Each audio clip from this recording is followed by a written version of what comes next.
să stea pe locul lor. Să stea pe locul lor, că e mult mai bine.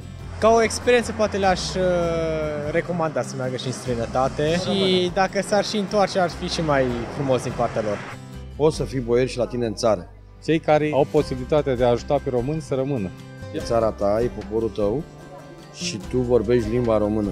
Acolo vorbești limba engleză. Să nu mai fim nevoiți să mergem în alte țări, să ne tratăm noi, pentru că noi avem medici foarte, foarte buni. La o boală incurabilă, dacă nu am un doctor lângă mine, o asistentă, nu pot să mă vindec singur. Să se gândească bine înainte să plece, pentru că își sacrifică profesia și jurământul lui Hipocrate pentru câțiva bănuți. Să facă ceva pentru această țară, nu pentru ceilalți.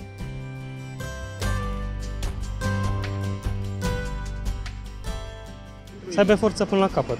Să rămână la ei în sat, în țară, că e mult mai bine. A trăi într-o casă străină e mai rău. În casa lor proprie face ce vrea. Felicitări! E foarte bine ceea ce au făcut, au ales să rămână totuși în țara noastră. Le doresc succes! Cu bârâ, bravo! Le felicit că au ales să înfrunte societatea aceasta, dacă aș putea să spun așa.